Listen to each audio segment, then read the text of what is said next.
The night of the massacre, there was shock, anger, and confusion. Family and friends frantically waiting for news of their loved ones. In this Fox 5 flashback, we take you back to that night 30 years ago in our live coverage as the story unfolded on the 10 o'clock news.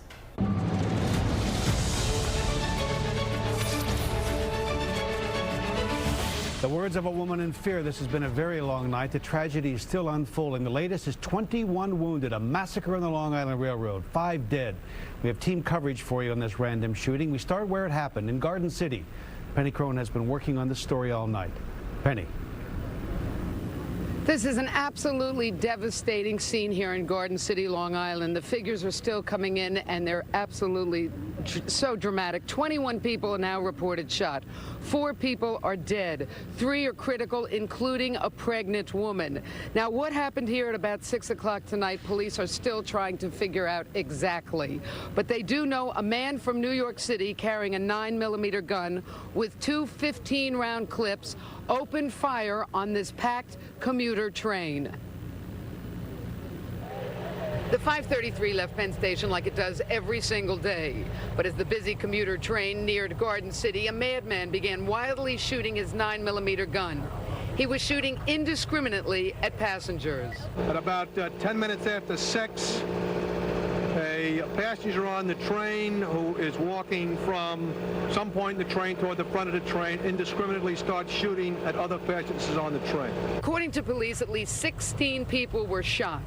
4 died almost instantly. Police say 1 man was sleeping when he was shot. At some point in time during the shooting, he was subdued by other passengers on the train. There was an off-duty police officer waiting for his wife. He assisted in the apprehension. Like every night, relatives and friends of commuters were at the Maryland station in Garden City, waiting for the 6 p.m. train. Panic began to set in when their loved ones were nowhere to be found. I'm going to go around the other way and see if I can find her, hopefully. She's pregnant? No, she was helping a woman that was pregnant, and our girlfriend is pregnant and rides the train with her, so I'm hoping to God it was not her, because I couldn't get through to her house either.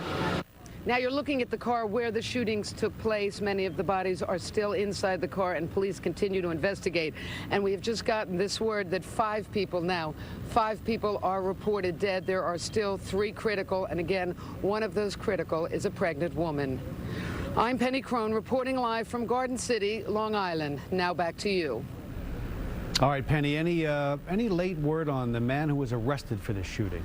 John, all we know right now is that he was carrying a 9mm gun. He is from New York City.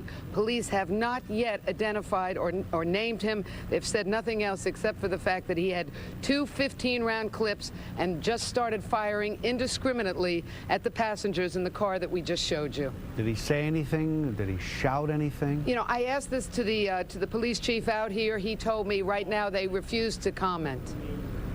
All right, but they do have him in custody. They have him in police custody not too far from here, and clearly they're talking with him. I think we have a lot more from Jeff Weiser and some of our other reporters, but as of yet, police here at the scene, excuse me 1 minute, are not saying anything. Al, will you pan back over to the train? As you can see right now, police are removing, this is kind of graphic and clearly very upsetting, they are removing one of the bodies from the car. And again, as you just asked, the man that did the shooting has not yet been identified. All we are being told right now is that he is from New York City and he boarded the train at Penn Station.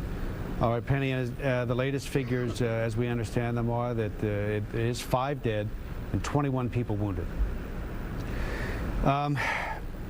This is an incredible night. Nothing like this in my memory has ever happened. George Smith is standing by now at the Village Hall in Garden City. Some relatives of the people who were on that train are gathered there. George? That's right, John. This is where authorities will release information about survivors and victims from this afternoon's tragedy. Cameras are not allowed inside here, but I can tell you the mood is somber. At least 40 people have gathered inside. They're waiting and worrying. Obviously, there are a lot of quiet tears and also a lot of prayers inside, hoping that loved ones will be okay. You can imagine it's sheer torture for the people inside, awaiting word on folks coming back from work and returning home after a long day. Now, the latest that we've got here, several people have come out with good news. In fact, one woman told us the story about her husband who was at home, and she called home and he started yelling at her. and she said she was never so happy to be yelled at in her life as she walked away. In about 20 minutes or so, authorities say they will release a list, an official list of the survivors and victims from this accident. So we're waiting here, and we will bring you word as soon as that's available. That's the latest from here. Reporting live in Long Island, I'm George Smith. John, back to you. All right, George, thanks for that report.